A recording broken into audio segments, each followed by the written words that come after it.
here at Bangsari Beach. It's about 4:30 a.m. But this light is really cool. Ocean right there. Bird making noise right there. So again, this is in the context of the HSF sparring drills, but it can be applied to all the facets of training, as you know, which is the shadow boxing and focus mitt training, target training,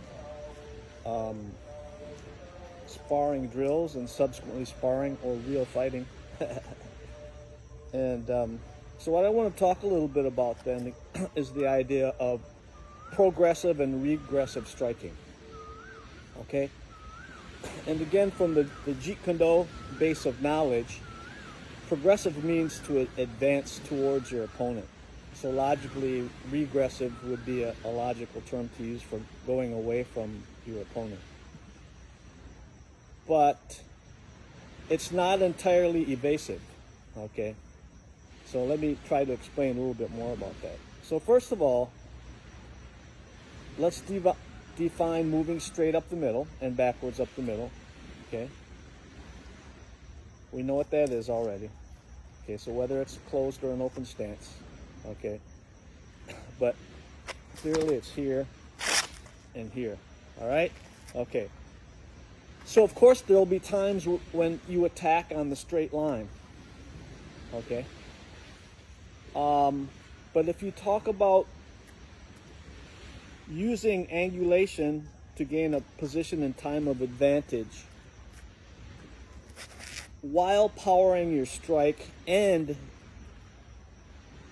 avoiding or evading, then you capitalize on putting many things together at the same time. Okay? So really it's your job now when you play to find out when it's appropriate to go straight and when it's appropriate to go angle and angle. And of course you have both directions for angulation, okay? So in the context of a 1, 2, or 3-way sparring drill, okay? Again, what you would do is, first of all, you would walk through separating and isolating the principles. So if we say, for instance, that we're working interceptions, okay? So against the guy's lead straight punch with his left foot forward, or if he has his right foot forward against his rear straight punch, that one of my interceptions is to push step, angle out, and hit with my rear as I get my head out of the way and use body sway.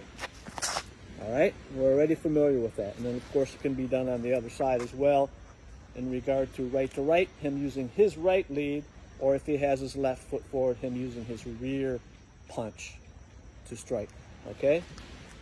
And in which case my movement would be the tactical switch here and here, okay? And again, not getting into the refacing yet, because you know already we're going to reface with zigzagging or pivot step, all right? All right, so you would first isolate that. You know, you would have your one-way, pang, your one-way, pang, your one-way, pang. Or it could be with your rear hand, your one-way, pang, your one-way, pang, right? Or you have your two-way, patum, patum, patum, patum, or patum, patum, patum, patum, okay? All right, so, and you isolate interceptions, okay? As the opponent is feeding you on the 1, 2, or 3-way drill. All right, and you would want to add refacing.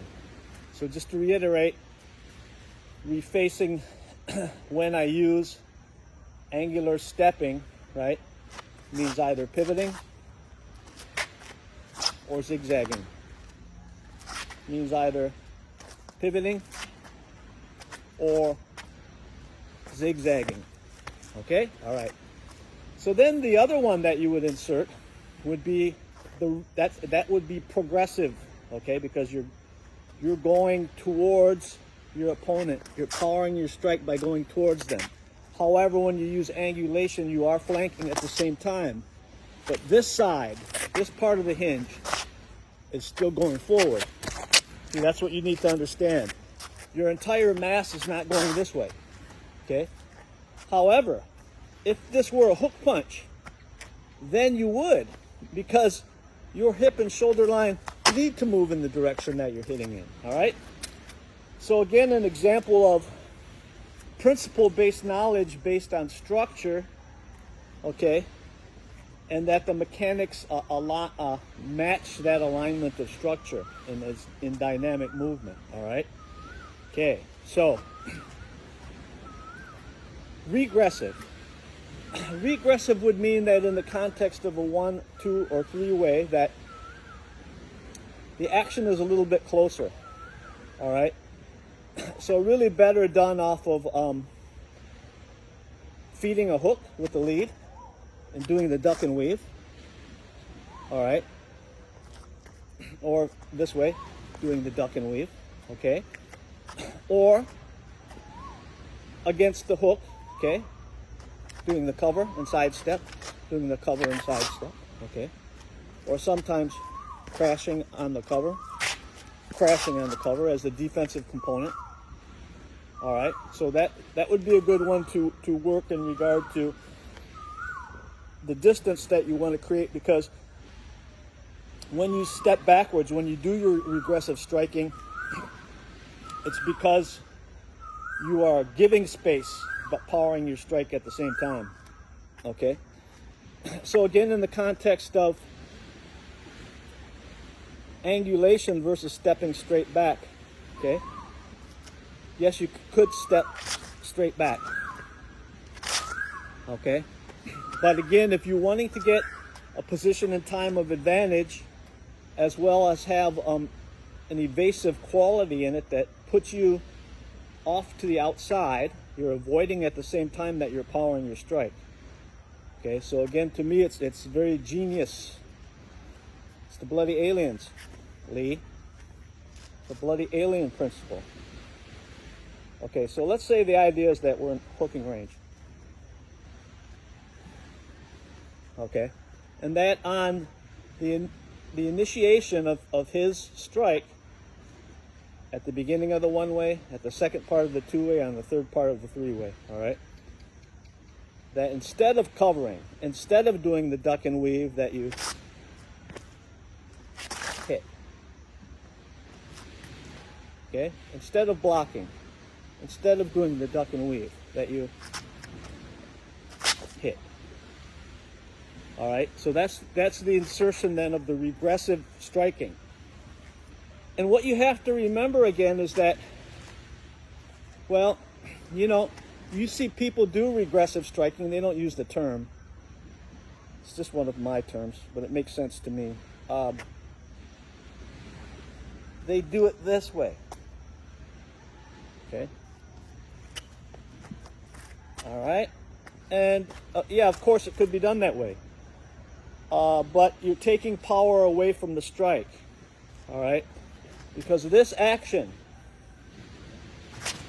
powers and anchors my hit with my weight and is timed with my step, which produces what we call optique from Guru Ted's terminology. All right? And which is exactly the same thing as what Terry Tom described in her book on JKD as a kinetic chain of movements. Okay,